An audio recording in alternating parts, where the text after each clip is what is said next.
Ever since the release of the Chaos Dwarf DLC, we have heard about how destructive the Flames of Azgorh spell can be. So in this battle sent in by Coops, we'll be seeing some great examples of using this destructive magic. For the army build of Coops here with the Chaos Dwarfs, the Sorcerer Prophet of Hashut leading the army with, of course, Flames of Azgorh, and also Dark Subjugation for some leadership and melee defense debuff. For the rest of the loadout, Vial of Hashut for some weakness to fire, plus 60%, which synergizes quite well with the Flames of Azgorh, and also Flaming Breath from the Bale Taurus mount. For the rest of the army, a front line of goblins and hobgoblins, one of them the hobgoblin cutthroats, and a couple of laborers on the flanks there. Dreadquake Mortar providing some bold and destructive piece of artillery. On the flanks, mobility in the form of Hobgoblin Wolf Riders mixed in with Bull Center Renders. On the right, same thing, but this time these are with great weapons. At the back, the Hashut's Dark Ravagers providing some armor-piercing firepower and also a shield breaker effect to reduce enemy block chance. And then at the back here, a Skirmishing Cavalry Oglak Khan's Wolf Boys. Their missile attack does imbue flammable effect, basically adding 20% of fire weakness, further synergizing with the Flames of Azgorh spell. For his opponent here, the Dark Elves, a skirmishing force of Cheese Runner Chariots on the flanks, the Koan Knights, providing some armor-piercing anti-large fighting power, and for the front line, going quite elite, which I think would be a mistake against the Chaos Dwarfs. Going with a bunch of Blackguard Corsairs, 3 of them in fact mixed in with 2 Blackguards of Nagaron, providing some leadership and support to the army. Sorcerers, Shadows, bringing in only Pit of Shades, as well as a Scroll of Leeching to reduce enemy power recharge. For the Lord of the Army, we have Lokir Felhart, the Kraken Lord himself. He is coming in on foot just for a minimal hitbox, reducing the chance of being focus fired by all those Chaos Dwarf blunderbusses. His melee toolkit is, as usual, quite powerful, with Dreaded Duelist providing some significant stat buffs, Deadly Onslaught for weapon damage, and Foe Seeker for figure refresh. And of course, the most important of all, the Helm of Kraken, providing additional melee defense, and more importantly, health regeneration when he's engaged in melee. There's also some skirmishing forces at the far corner. The Dark Riders with Repeater Crossbow providing some armor-piercing firepower, and that's about it. Now let's get the battle started. At the beginning of the battle, the Dreadquake Mortar is targeting the Blackguards of Nagaron, but unfortunately, there's a problem where if you aim at something, even if you have fire at will off, it will automatically target the closest target and shoot its ammo. Anyways, this is a very convoluted flaw in the aiming mechanic. As we can see here, the first shot go into the first Scourge Runner Chariots, not doing the greatest damage as it is not an anti-large missile. The second shot going into the Scourge Runner Chariots over here, but blocked by the rock. It's not even hitting the rock itself, but the hitbox somehow just collided. Anyways, the Dark Elf Infantry are finally in range, and perhaps the third shot from the Dreadquake Mortar will be launched towards the Blackguards of Nagaron. Though unfortunately, it will take some time as the Dreadquake Mortar is reloading. On the flanks, the Bull Center Renders plus the Wolf Raiders are pushing back the Scourge Runner Chariots. The skirmishing fire of the Oglak Khan's Wolf Boys are also doing some nice chip damage. Now the third shot coming in, aiming for the Blackguards of Nagaron, smack on, deleting almost half a unit of Blackguard, and then the quaking effect, the monstrous impact is knocking off a few more HP. On the left flank, Lokir Felhart and the Blackguard Corsairs are sallying forth, trying to drive away the Chaos Dwarf mobility. On the Dark Elf right flank, there are some Bull Center Renders and Hobgoblin Wolf Raiders overextending and need to return to their main formation. At the same time, the Sorcerer Prophet of Hashut is activated, seeing that the Dark Elf Sorceress of Shadow is quite exposed with no mobility to protect her. He'll be going after the Dark Elf Caster. A fourth shot went into the side of the Blackguards of Nagaron, but not exactly a direct impact, so the damage is rather limited. Now here comes the character Gunning with the Sorcerer Prophet diving down, dropping the flammable effect from his projectile and the Vow of Hashut. And more importantly, here's the Flames of Azgorh. Combined with the melee attacks, the fire damage from the Sorcerer Prophet on a Bale Taurus, this Sorceress of Shadow is absolutely deleted in a matter of seconds. And there goes the Dark Elf casting power. There are some Scourge Runners still shooting at the Sorcerer Prophet of Hashut, but he did receive a little bit of healing earlier with the Chalice of Blood and Darkness, providing healing when the Sorceress of Shadows cast some spells. Not quite sure what she cast, but it still triggered the effect earlier. Now in the front line, the Dark Elves with their superior infantry are simply steamrolling all these poor hobgoblins and goblin laborers. And on the side here, Black Corsairs plus the Cohort Knights are working down some of these Bullsand Renders.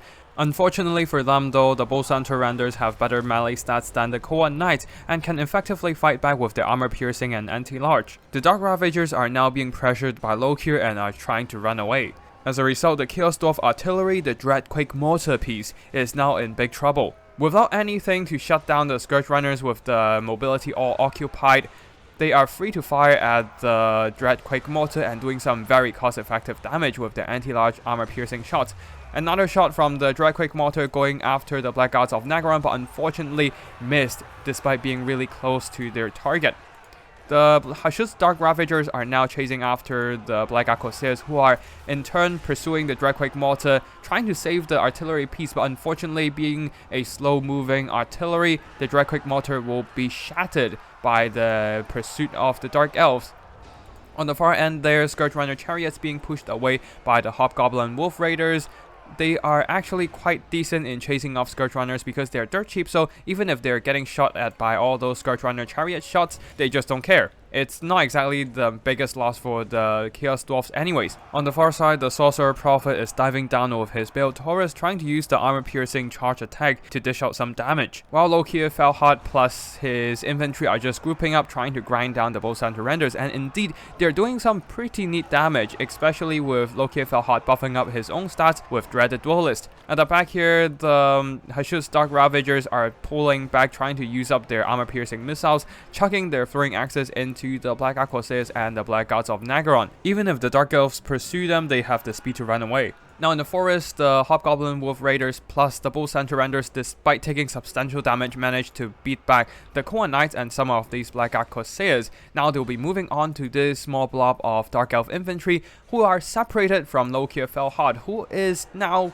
trying to get back, regroup, and start working down the Hobgoblin Wolf Raiders, but at the same time, Coop's having a slip in micro there, the Hashut's Dark Ravagers being caught in melee for a bit, taking some damage, but will quickly continue to pull away to skirmish, trying to use up their ammo before charging into combat. Now, the Scourge Runners finally returning from being pushed by those Hobgoblin Wolf Raiders and now skirmishing down the Bullsand Renders, who are now tangled up by a whole lot of Black Guards of Nagaron and Black Corsairs. Already taking substantial damage, the Bull Santos will not be holding for long, being surrounded by enemy troops and being shot in the back. The out-of-ammo Scourge Runners are even charging straight at them, trying to run them down in melee. On the far side, the Oglak Khan's Wolf Boys are using up their last of the ammo. Basically, both armies are running out of shots other than this one unit of Hashut's Dark Ravagers.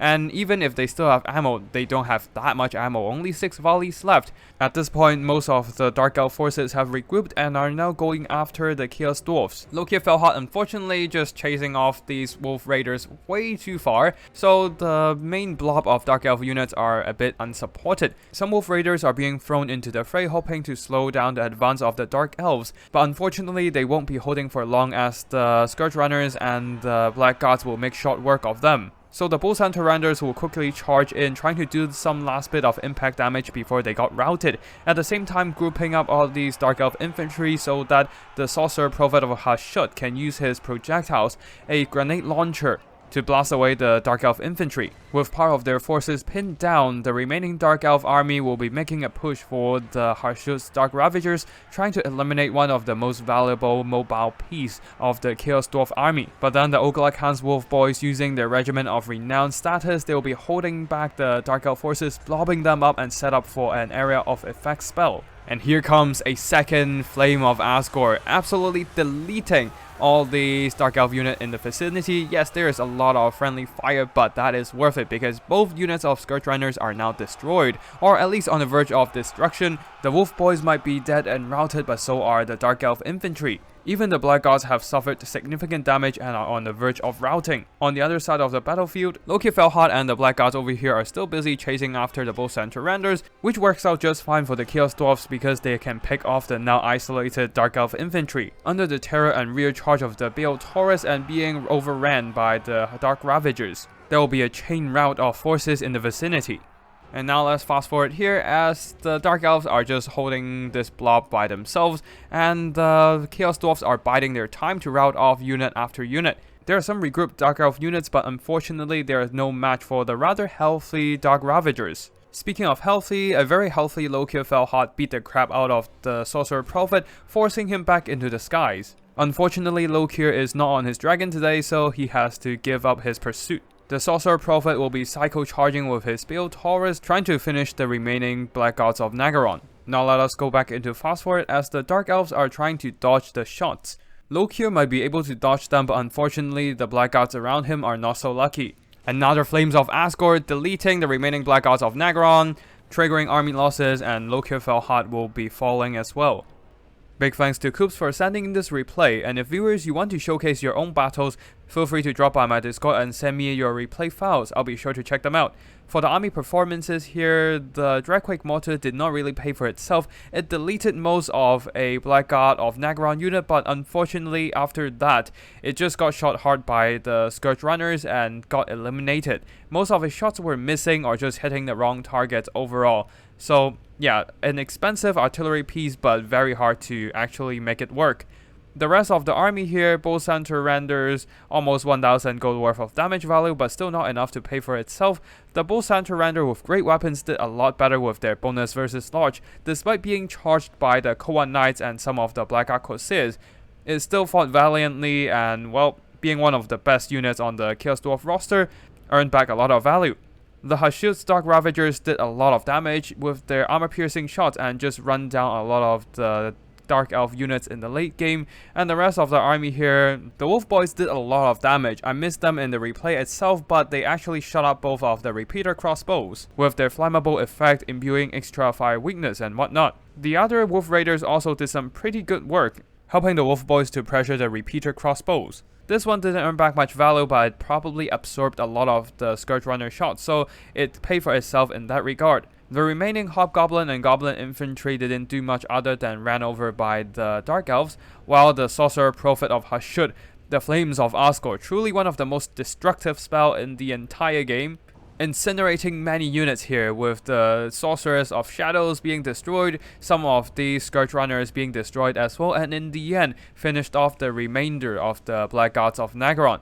For the Dark Elf forces, Lokir Felhard, not a bad pick against Chaos Dwarfs, considering that foot characters are less susceptible to firepower, but unfortunately his toolkit is limited and can't do much other than tanking and fighting. The rest of the army here, Black Gods of Nagaron, these guys managed to fight a lot of the Bolsan Surrenders, not quite managing to earn back their own value, being hit hard by the Dreadquake Mortar and some of the armor-piercing firepower of the Hashut's Dark Ravagers. The Koan Knights, theoretically a good pick here, but unfortunately, in reality their effectiveness was rather limited, not having the highest melee stats. The Scourge Runner Chariots did a lot of damage there, sniping out the Dreadquake Mortar. The Dark Riders with repeater crossbows, these guys most possibly being chased down by the Hobgoblin Wolf Raiders. When they are being chased, they can't turn back and fire, so that makes a perfect opportunity for the Hobgoblin Wolf Raiders to keep chasing them, keeping them silenced, and eventually catching up with them and running them down. The Black Ark Corsairs unfortunately didn't do much here other than this one unit possibly chasing down the Dreadquake Mortar. And that's it for today's battle. I hope you all enjoy, and if you want to see more, be sure to subscribe to the channel. That's it for today, and I'll see you in the next one. Tactical Lich, signing out.